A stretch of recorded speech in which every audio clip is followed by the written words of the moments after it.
আসসালামু আলাইকুম। মজার আরেকটি রেসিপি নিয়ে চলে আসলাম।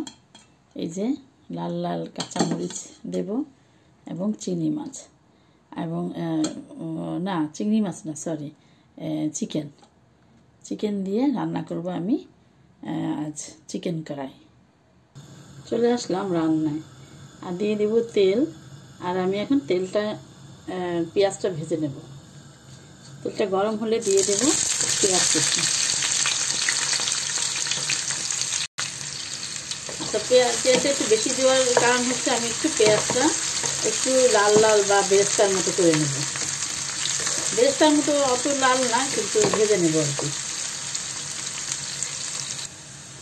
এই দেখতে পাচ্ছি পেঁয়াজটা লাল হয়ে এসেছে। এখন আমি পেঁয়াজটাকে উঠিয়ে নেব।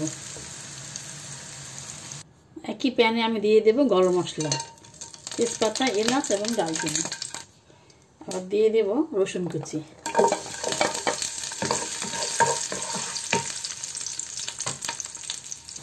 আচ্ছা, রসুন ভাজাটা হয়ে গিয়েছে দেখতে পাচ্ছ। এখন আমি দিয়ে দেব ধুয়ে রাখা মাংসটা। একটা মাংস নিয়েছি আমি এখানে।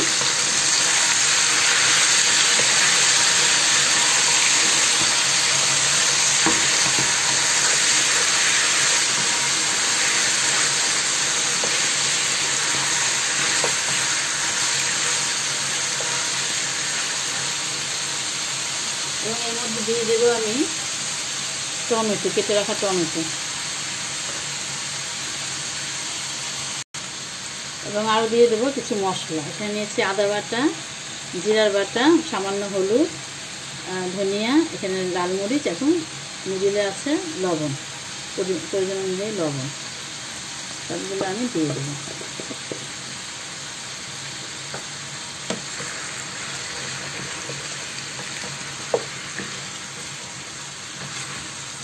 আর আমি কিন্তু একই প্যানে ওটা পেঁয়াজ বেরেস্তা করার পরে একই প্যানে, এবং তেলটাও আমি চেঞ্জ করিনি, তেলটা দেওয়াও লাগেনি। ওই তেলের মধ্যেই আমি রান্না করে নেব।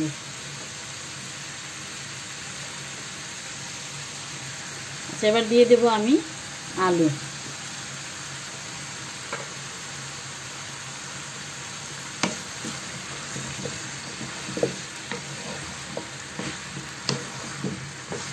এটা নতুন আলু,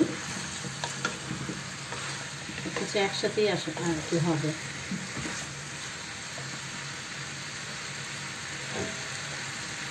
এবং আরও দিয়ে দেব ছোট মরিচ, বা এটাকে কী বলে, ছোটো ছোটো মরিচ, সবুজ লাল দিয়ে দিচ্ছি। সবুজগুলো কাটিয়ে লালটা ভিতরে দানা ফেলে দিয়েছি, এগুলো আমি দিয়ে দেবো।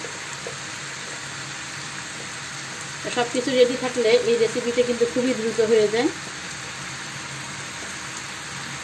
এটা দেখার সৌন্দর্য আমি গ্রিনগুলো কাটিনি।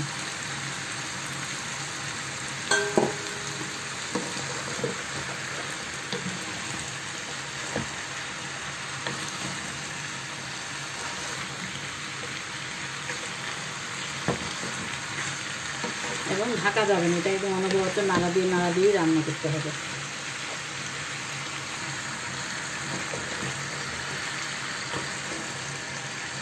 চুলার আঁচটাও কিন্তু বাড়িয়ে রাখতে হবে।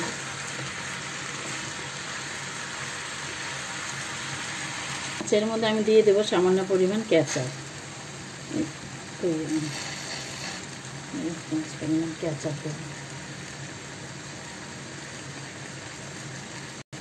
দিয়ে দিব ওয়েস্টার সস। একই চামচে দিচ্ছি আমি, এক চামচ, আধা চামচ পরিমাণ দেব। এবং দিয়ে দিচ্ছি ফিশ সস। এই যে ফিশ সস।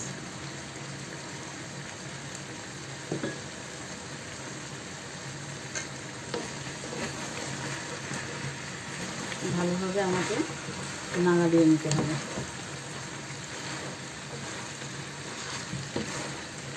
বারবার নাড়া দিতে হবে।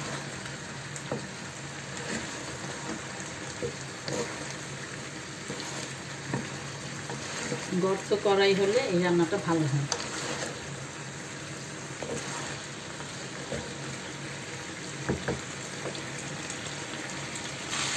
এবার আমি দিয়ে দেব ভেজে রাখা পেঁয়াজের বেরেস্তাটা।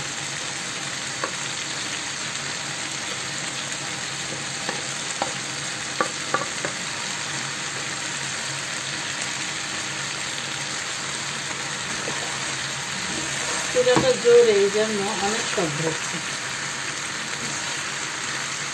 ভালোভাবে নাড়া দিয়ে নিতে হবে।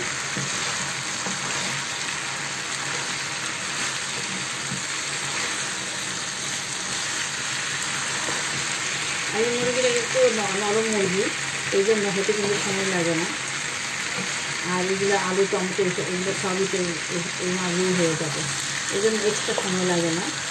যার কারণে ঢাকনাটা খুলে করলেই যত দ্রুত করা যায় তত ভালো, এর টেস্টটা তত ভালো আসে। এই যে এই পর্যায়ে আমি দিয়ে দেবো সামান্য পানি।